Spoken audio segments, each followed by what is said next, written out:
ভূমি star TV YouTube চ্যানেলে আপনাদের সকলকে স্বাগতম ও হুল জোহার।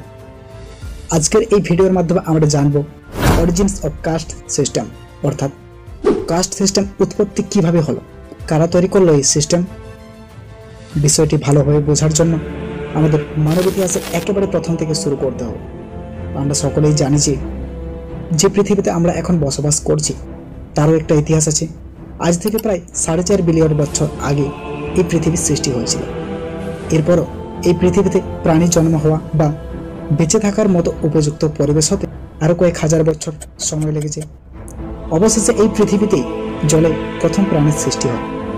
একইভাবে আমরা যদি মানব ইতিহাসের দিকটাও দেখি তবে আমরা দেখতে পাবো পৃথিবীর মধ্যে আফ্রিকা মহাদেশে প্রথম এই আদি মানুষের বসবাস। পরে তারা এই আফ্রিকা মহাদেশ থেকে বিভিন্ন প্রান্তে ছড়িয়ে পড়ে। তো যাই হোক, আমরা ফিরে আসি ভারতের ইতিহাসের দিকে। আপনারা সকলেই জানেন যে ভারতের ইতিহাসে প্রাচীনকাল থেকে বিভিন্ন সময়ে বিদেশিরা এদেশে আক্রমণ করেছে। কখনো আর্যরা আক্রমণ করেছে ভারতে, আবার কখনো মুঘলরা, তো কখনো ইংরেজরা। এইভাবে বিদেশিরা ভারতকে আক্রমণ করতে থাকে এবং ভারতের ধন সম্পত্তি থাকে সেগুলো লুট করে। এছাড়াও এই দেশের মানুষের নিজস্ব কালচার, রীতিরেওয়াজকে বারবার তারা ধ্বংস করে দেয়।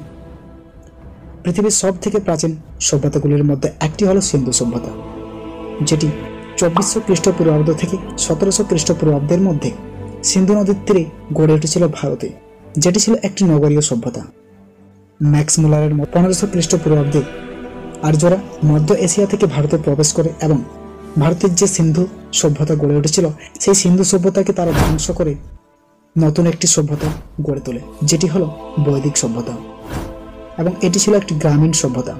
আর এই বৈদিক সভ্যতাই দুই ভাগে ভাগ হচ্ছে, একটি ঋগ বৈদিক কাল যেটা 1500 খ্রিস্টপূর্বাব্দ থেকে 1000 খ্রিস্টপূর্বাব্দ, এবং অপরটি হচ্ছে উত্তর বৈদিক কাল, যেটি 1000 খ্রিস্টপূর্বাব্দ থেকে 600 খ্রিস্টপূর্বাব্দ।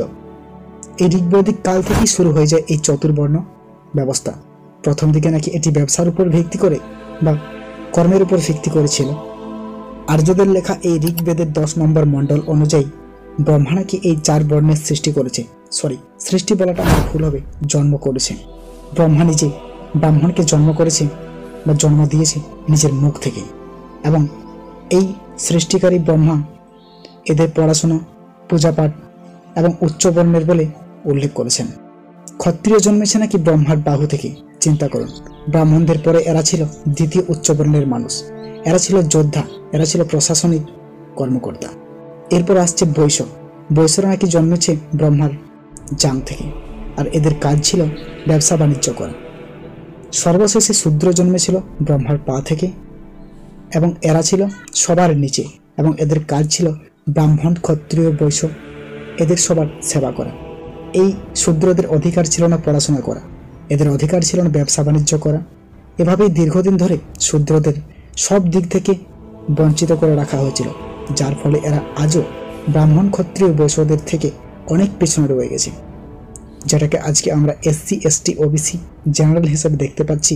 ভারত স্বাধীনতার পর ডক্টর B.R. আম্বেদকর দ্বারা রচিত ভারতীয় সংবিধানে সামাজিক, রাজনৈতিক, অর্থনৈতিক, শিক্ষা এবং শারীরিক সব দিক থেকে শোষিত, বঞ্চিত, পিছনে রেখে দেওয়া এই SC, ST, OBC কিছু সংরক্ষণ দেওয়া হয়েছে।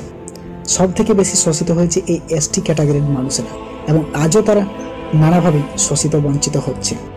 ভারতীয় সংবিধানে এই ST বা আদিবাসী মানুষেরা মাত্র 7.5% সংরক্ষণ পেয়ে থাকে। সেটাও আজকে বিশেষ করে এই ওয়েস্ট বেঙ্গলের বুকে হাজার হাজার ফেক ST সার্টিফিকেট তৈরি হচ্ছে, যেখানে ST বা আদিবাসীরা নিজেদের সাংবিধানিক অধিকার থেকে বঞ্চিত।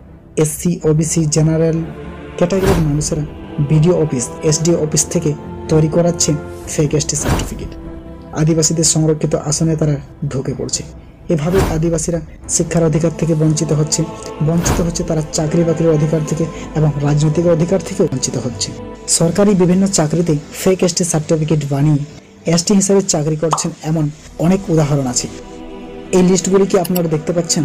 এই লিস্টে দেখুন মণ্ডল, মাহাতো, রায় পদবীধারীরা রয়েছে ST ক্যাটাগরিতে। আদৌ এরা কি কখনো ST ক্যাটাগরির লোক? এরা সবাই ST হিসেবে STদের সংরক্ষিত আসনে চাকরি করছে, কিন্তু এরা তো কেউ OBC, কেউ জেনারেল, কেউ SC। এই ফেক ST ধারীদের বিরুদ্ধে এখন দিকে দিকে আদিবাসীরা আন্দোলন মিটিং মিছিল করছে এবং আপনিও যদি একজন আদিবাসী বা এসটি হয়ে থাকেন তবে অবশ্যই এই আন্দোলনে যোগদান করুন, সমর্থন করুন, নিজেদের ন্যায্য অধিকার নিজেরা পাওয়ার জন্য লড়াই করুন। জয় আদিবাসী, জয় সংবিধান, কুল জোহার।